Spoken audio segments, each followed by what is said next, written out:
আমরা যদি একটু চিন্তা করি যে তারেক রহমানের আর খালেদা জিয়ার ব্যবহারটা, এত বছর নির্যাতিত হওয়ার পরে, জেল খাটার পরে, 40 বছরের বাড়ি থেকে বাইর করি দেওয়ার পরেও যে মহিলার মুখে দিয়ে একটা খারাপ কথা বাইর হয় নাই, হিংসামূলক কথা বাইর হয় নাই, আমরা ওই মহিলার, ওই খালেদা জিয়ার, ওই জিয়াউর রহমানের দল করি আমরা। তাহলে আমরাও ওইভাবে ওর কাছ থেকে শিখি, ওইভাবে মানুষের সাথে ভালো ব্যবহার করতে হবে, ভালোভাবে মানুষেরকে আমাদের দলের প্রতি, দলের দিকে টানতে হবে।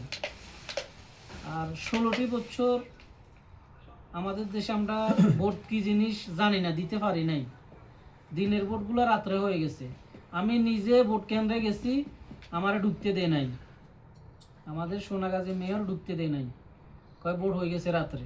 ওর মুখের কথা, মেয়রের মুখের কথা, ভোট রাত্রে হয়ে গেছে। তাহলে আমার মতন হাজারো লোক, বাংলাদেশের মানুষ ভোট দিতে পারে নাই, ভোট কেন্দ্রে যাই। আগামীতে আমাদের তারেক রহমানে বলছে যে কি আগের মতো ভোট হবে না, এখন ভোট ইনশাল্লাহ সুস্থ ভোট হবে। আপনারা আপনাদের বাড়িতে ফ্যামিলিগত আত্মীয় স্বজন সবাইকে বুঝাবেন, যেমন বিএনপি দানের শীষে ভোটটা দেয় আমাদের। আর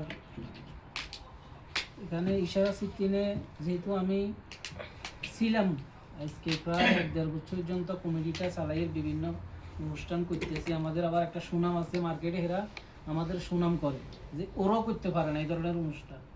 আমরা যে অনুষ্ঠানগুলো করি প্রায় সময় হয়, আমাদের ছোটোখাটো হয়, এরাও কিন্তু পারে না, ওরা কেন্দ্রীয়ভাবেও। তো আমার কামাল ভাই আমার অনেক সহযোগিতা করছে, গিয়াস ভাই, আবুল ভাই, এরা বেশি সাপোর্ট দিচ্ছে। আমি ওদের জন্য দোয়া করি এই দলটা টিকে রাখার জন্য। আর আমি তো দেশে যাইতেছি হায়াত মত আল্লাহর হাতে, 1 সেকেন্ডের গ্যারান্টি নেই। তবে এই দলটারে, সিদ্দিনের কমিটিটারে, একরাম ভাই পুরানা লোক, ও আবার লোকজনও চিনে। আপনারা যেভাবে সুন্দর হয় দলটার একটু টিকিয়ে রাখেন, কমিটিটারে টিকিয়ে রাখেন, সিদ্দিনে যেন বিশৃঙ্খলা না হয়, কমিটিটা যেন না ভাঙে। কমিটির লোকগুলারে একসাথে করে বসেন, আপনারা মাসে একদিন বসেন, 2 মাস পর একদিন বসেন, 10 টাকা করে দিলে 1-1.5 টাকা ওই যে পানি খান, চা খান, ওই যাইব, কমিটিটা সুন্দর টিকবো, চালিয়ে যান। রাত হয়ে গেছে, দীর্ঘায়িত না করি। আমি এখানে যারা আছেন বা যারা আসতে পারেন না কাজের কারণে, আমার হয়তো অনেক ভুল হয়েছে বা অনেক কথা রাগারাগি করছি, অনেক সময় অনেক কথা বলা হয় কাজের ক্ষেত্রে বা কমিটির ক্ষেত্রে, অনেক সময় বক্তৃতার ক্ষেত্রে অনেকের মনে কষ্ট যায়। এই জন্য বিনীতভাবে দয়া করে সবাই আমার ক্ষমা করবেন, আমি সবার কাছে ক্ষমা প্রার্থী।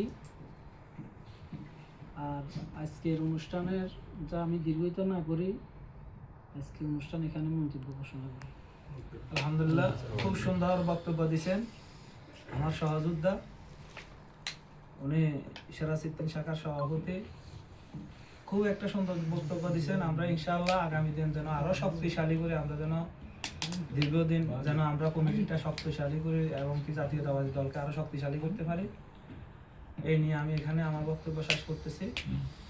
বাংলাদেশ জিন্দাবাদ, বাংলাদেশ জাতীয়তাবাদী দল জিন্দাবাদ, তারুণ্যের অহংকার জিন্দাবাদ।